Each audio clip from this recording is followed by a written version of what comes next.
Hi, it's Fias Tarot. Okay, so Virgo placement. So, ano ba? Love reading. Ba't ako lutang? Anong meron? Virgo. Okay, Virgo, end of the month. Love reading. Anong nangyayari sa inyo? Okay. Tingnan natin, no? Siyempre, before tayo mag-start, kung hindi ka pa nakakapag-subscribe, please do subscribe and hit the notification bell para lagi po tayong maging updated sa mga mangyayari pa lang. Okay, and yes, don't forget na mag-follow sa atin pong FB page, and kung meron pong tanong pagdating sa private reading, message lang po tayo sa atin pong FB page for more info. Okay, so that's Fias Tarot. Same name lang po, no, ng ating channel. Okay? And, yeah, kung gusto nyo magpa-reading sa aking friends, so, nasa na ba? Wait lang. Wait lang. Okay, charan! So, yeah, you can message them sa kani-kanilang FB page. Okay, kasi dalawa kaya kani-kanila. Wisdom of Thoughts. So, yan, yung kanyang FB page. So, search nyo lang something like girl yung profile picture niya doon. Okay, and si Psycho Fans. So, yan din yung kanyang FB page. So, iba naman sa inyo, kilala nyo na siya. Oo, so, kung gusto nyo, no, message lang po kayo sa kanilang mga FB page. Okay? So, let's start. Okay. Mhm.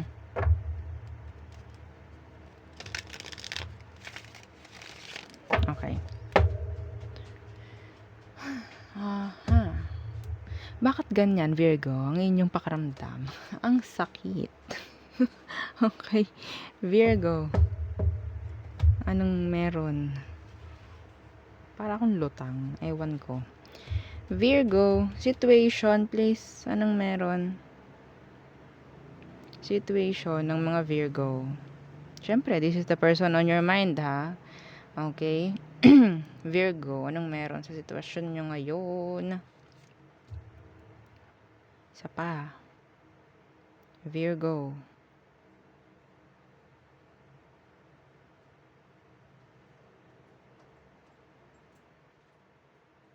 Okay. So, tingnan natin, ano bang meron sa sitwasyon. The Seven of Pentacles in reverse, yun ang parang nakakaramdam nyo to na parang, I'm just wasting my time. The Nine of Wands in reverse, may parang pagod na sa sitwasyon. Parang meron ditong dinrap or sabihin nating isinuko or pasuko na yung iba sa sitwasyon dahil wala naman talaga, like nagsasayang lang ako ng panahon dito, parang ganun. Okay, so tingnan natin ano bang meron pagdating sa person mo. Anong meron sa kanya? Who is the person on your mind, Virgo? Okay, so there. Isa pa.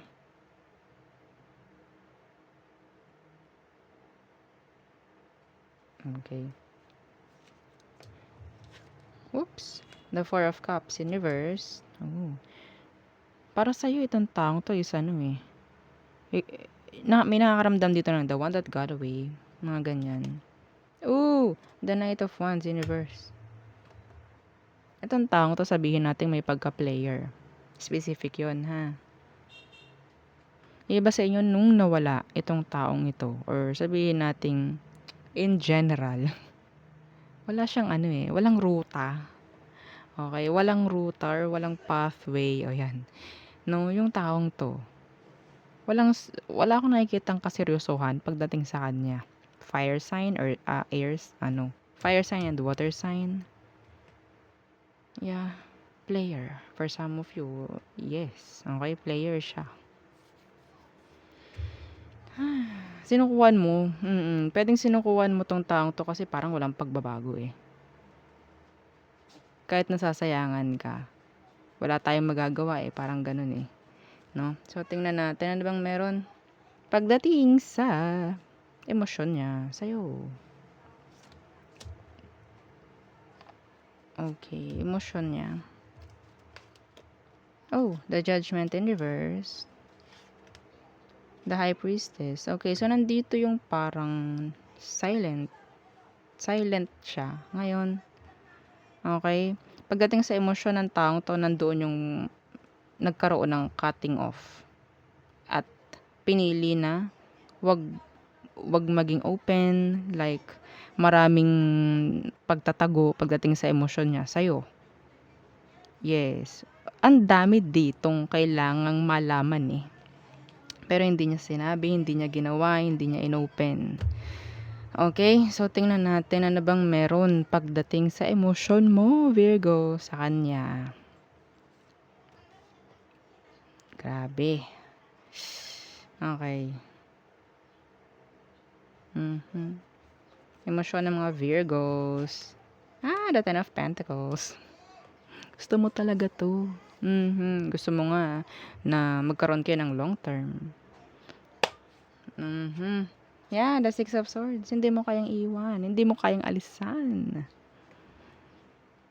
Pabalik-balik ka dito, Virgo.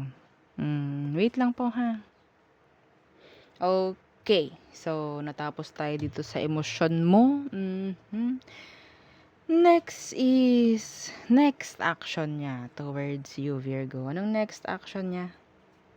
Anong next action niya towards you?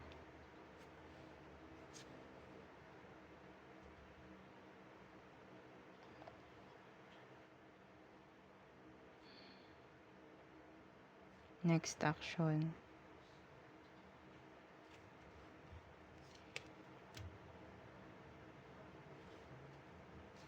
Okay. The Two of Swords in reverse. So, making a decision. Okay? Yeah. Oh. To move forward or sabihin nating ang tawag dyan? Makipag-usap. Okay? So, yun ang next action niya. To communicate. Fast communication coming from them. Okay? So, advice. Please advice for Virgos. Well, it's just communication. Advice.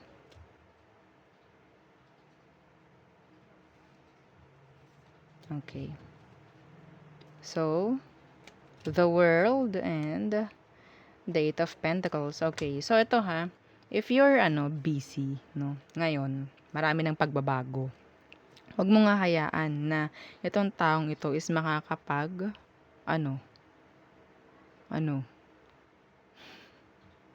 mo nga hayaan na magulo ka niya. Maalis yung focus mo sa kung anong ginagawa mo ngayon. Yeah, some of you focus sa kaperahan. Focus sa stability. Yung iba nga dito ginagamit yung work, ginagamit yung kabisihan nila para hindi nyo to totally maalala ng maalala. Pero, fast communication is coming. So, paano yan? Pwedeng mawindang-windang. Tulad ko kanina, bago pa lang magsimula, windang. Lutang. Huwag nyo hayaan yun, ha? Okay? Pwede kasing ma-distract, no? Oo. Ma-disturb. Oh, yun nga, mawala yung focus mo dahil lang sa pakikipag-communicate ng taong to. Okay? Kung gusto mo na magkaroon ng pakikipag-ayos sa taong to, open the line of communication. Okay? Pero lalagyan mo ng boundaries. Yes. Kasi ikaw, marami ka nang ginagawang bago. Siya ito pa rin. Ha? Okay? So, there. Okay.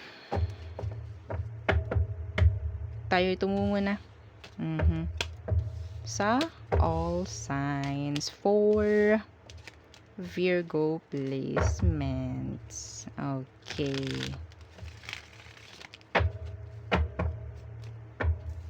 Ano kayang meron? Kung iba sa inyo, wala namang masyadong pinagagawa at biglang nag-chat, no? Ano kayang maganda? Anong maganda? Oo. Maglagay ng limit. Maglagay ng boundaries. Huwag maging open. Okay? Dapat merong cooperation if ever. Or sabihin nating kapag kung anong ginagawa niya, yun lang din ang gawin mo. No more, no less. Para mag-workout. Para magkaroon ng balance. Okay? So, all signs for Virgos. Aries through Pisces. Aries. Okay. So, may mga pagsisinungaling siya na ginagawa ngayon. May pagtatago. Taurus. They love you. Yeah. Meron silang emosyon pa rin. Gemini. They want to commit. They want a relationship. Okay. Cancer. Waiting. Expecting. Leo. They want to commit. They want you. Okay. Virgo.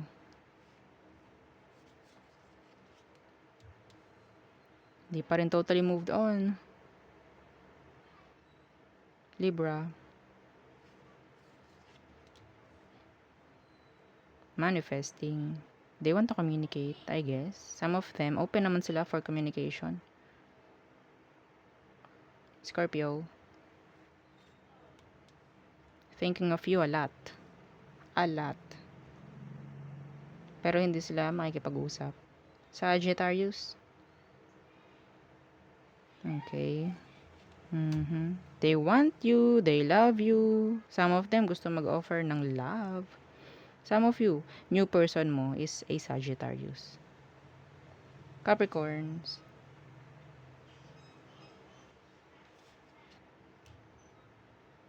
Okay, no equal give and take. One-sided. Okay. Aqua. Not available emotionally. Okay. Pisces.